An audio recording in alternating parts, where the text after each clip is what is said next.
Andrea again with another episode of Beats by Britain.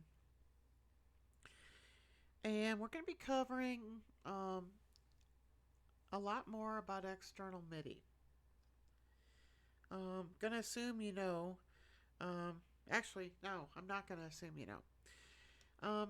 When I talk about external MIDI, I mean pieces of gear like uh, digital keyboards, drum machines, and stuff like that can be connected by MIDI cables or USB and are capable of producing sound. If your piece of gear, like your drum pads or your keyboard, your piano keyboard, if it just connects by USB, then it is not, or Thunderbolt, it is not capable of producing sound on its own and cannot be used as external MIDI. Um, an external MIDI piece of gear must be capable of producing sound as well. It must be a tone generator. So examples of that would be a Korg N1 keyboard. It's probably going on 30 years old now. Most full-size keyboards, 88 key keyboards, if they have audio jacks on the back, as well as USB or 5-pin DIN, the old school MIDI cables, if they have those and audio jacks too, then they are capable of being used as external MIDI. Same thing with drum machines. I have an Akai XR20 drum machine that has 5-pin DIN MIDI cables on the MIDI jacks on the back and audio. That is considered an external MIDI gear. Um, so, just make sure you understand the difference. If you're just plugging something in with a USB cable, it's not external MIDI and you cannot use it in Logic as external MIDI. So, I have keyboard and a drum machine connected to my computer. Before we even go into Logic, we have to go into Audio MIDI Setup. All right? That's a standard part of your Mac. If you don't know where it is, you're going to click on the spotlight and go just type Audio MIDI Setup. And it opens up your Audio MIDI, your studio, basically. Okay? Now, if I wanted to look at the audio portion of it, I would click on Window. Well, actually, I would just look at the audio window. Okay, those are all my audio devices. I don't care about audio. I want to look at MIDI. Okay? This is the way I have my MIDI gear set up in Logic. And you want yours to, it's not going to look exactly like this, but you want it to look something similar. I have my Scarlett 18 in, 20 out audio MIDI interface, and the Korg keyboard is connected to it. Okay? It's actually physically plugged into it.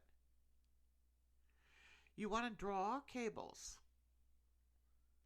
By default, these are not going to be here. Okay? It's just going to look like that. You want to draw cables, virtual cables between your device and your audio MIDI interface. So see where my mouse pointer is right now?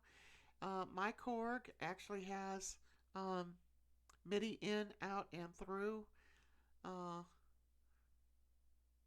I'm just going to use the MIDI in and out. I don't use the through jack. So we're going to draw a virtual cable and it will lock in just like that. Same thing. That's for MIDI in. That's for MIDI in from the Scarlett. This is MIDI out to the Scarlett. Okay. So now we have our cables connected. We're going to test it. Make sure it's working. This is the icon for testing. Test MIDI Setup. You click on that. Make sure your device is highlighted.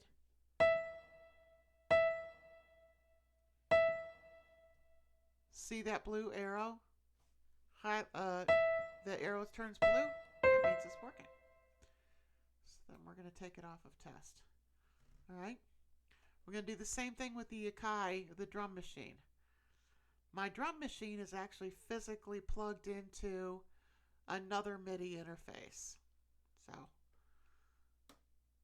here's MIDI in.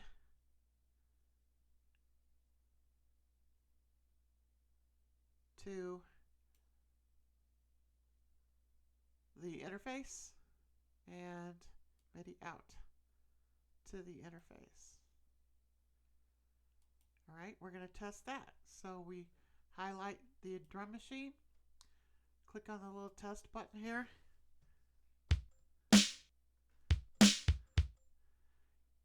See how it's telling me, see where the arrow, the arrow's turning blue?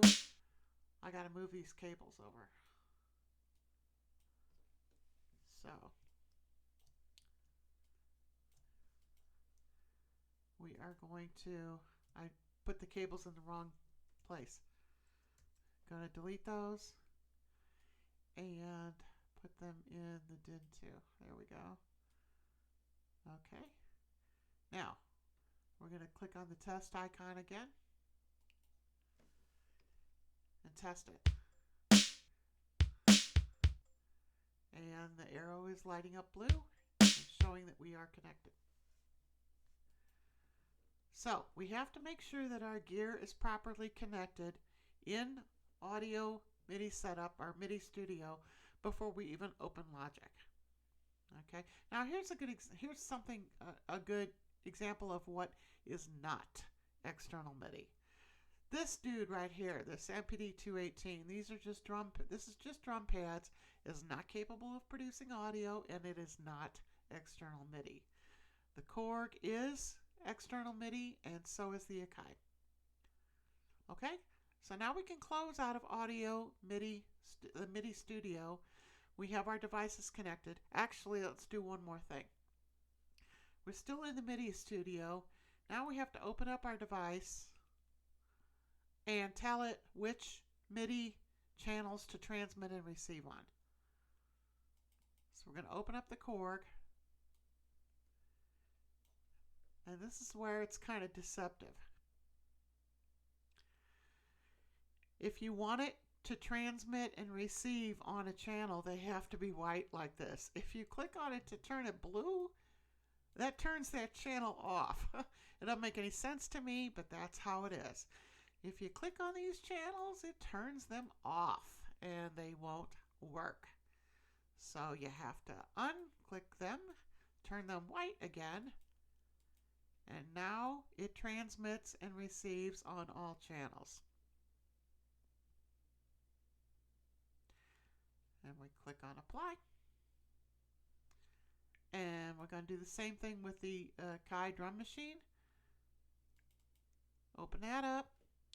And I only want the drum machine to transmit and receive over channel 10. MIDI channel 10 is dedicated to drums.